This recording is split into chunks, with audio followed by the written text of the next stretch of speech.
ಅತಿಥಿ ಉಪನ್ಯಾಸಕರ ನೇಮಕ ವಿಳಂಬ ಖಂಡಿಸಿ ಇವತ್ತು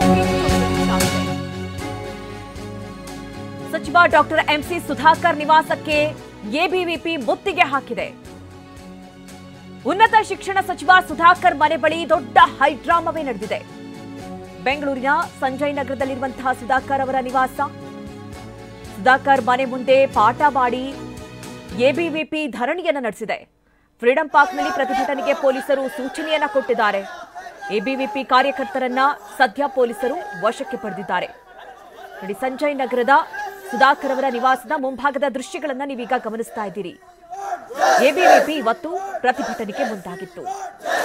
ವಿದ್ಯಾರ್ಥಿಗಳಿಗೆ ಶಿಕ್ಷಣವಿಲ್ಲ, ಸರ್ಕಾರಕ್ಕೆ ಚಿಂತೆ ಇಲ್ಲ. ವಿದ್ಯಾರ್ಥಿಗಳಿಗೆ ಶಿಕ್ಷಣವಿಲ್ಲ, ಸರ್ಕಾರಕ್ಕೆ ಚಿಂತೆ ಇಲ್ಲ. ವಿದ್ಯಾರ್ಥಿಗಳಿಗೆ ಶಿಕ್ಷಣವಿಲ್ಲ, ಸರ್ಕಾರಕ್ಕೆ ಚಿಂತೆ ಇಲ್ಲ. ವಿದ್ಯಾರ್ಥಿಗಳಿಗೆ ಶಿಕ್ಷಣವಿಲ್ಲ, ಸರ್ಕಾರಕ್ಕೆ ಚಿಂತೆ ಇಲ್ಲ. ಬೇಕೇ ಬೇಕು, ನ್ಯಾಯ ಬೇಕು,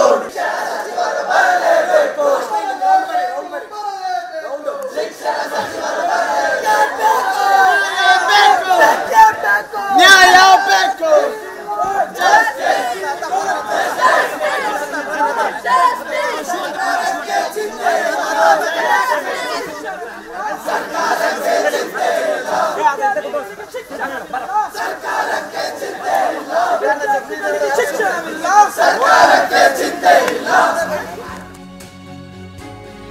ಅತಿಥಿ ಉಪನ್ಯಾಸಕರ ನೇಮಕ ವಿಳಂಬಕ್ಕೆ ಜಿಲ್ಲೆಗಳಲ್ಲೂ ಧರಣಿ ನಡೀತಾ ಇದೆ. ಚಿಕ್ಕಮಗಳೂರು ಮತ್ತು ತುಮಕೂರಲ್ಲಿ ಎಬಿವಿಪಿ ಪ್ರತಿಭಟನೆಗಿಳಿದಿದೆ. ಚಿಕ್ಕಮಗಳೂರು ಎಐಟಿ ವೃತ್ತದಲ್ಲಿ ಮಾನವ ಸರಪಳಿ ನಿರ್ಮಾಣ ಮಾಡಲಾಗಿದೆ. ತುಮಕೂರಿನ ಟೌನ್ ಹಾಲ್ ಬಳಿಯೂ ಕೂಡ ಎಬಿವಿಪಿ ಇವತ್ತು ಪ್ರತಿಭಟನೆಗಿಳಿದಿದೆ. ಶಿವಮೊಗ್ಗದಲ್ಲಿಯೂ ಕೂಡ ಸರ್ಕಾರದ ವಿರುದ್ಧ ವಿದ್ಯಾರ್ಥಿಗಳು ಧರಣಿಯನ್ನು ನಡೆಸ್ತಾ ಇದ್ದಾರೆ. ಈಗಾಗಲೇ ಅತಿಥಿ ಉಪನ್ಯಾಸಕರ ನೇಮಕ ಆಗಬೇಕಾಗಿತ್ತು. ಸಾಕಷ್ಟು ವಿಳಂಬ ಆಗಿದೆ. ಆದರೂ ಕೂಡ ಸರ್ಕಾರ ತಲೆ ಕೆಡಿಸಿಕೊಂಡಿಲ್ಲ. ಉನ್ನತ ಶಿಕ್ಷಣ ಸಚಿವರು ಕೂಡ ಈ ಬಗ್ಗೆ ಗಮನ ಹರಿಸಿಲ್ಲ.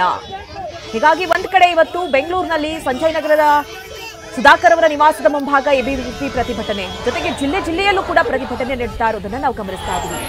ಈಗ ನೀವು ನೋಡ್ತಾ ಇರುವಂತಹ ದೃಶ್ಯಗಳು ಚಿಕ್ಕಮಗಳೂರಿನ ದೃಶ್ಯಗಳು.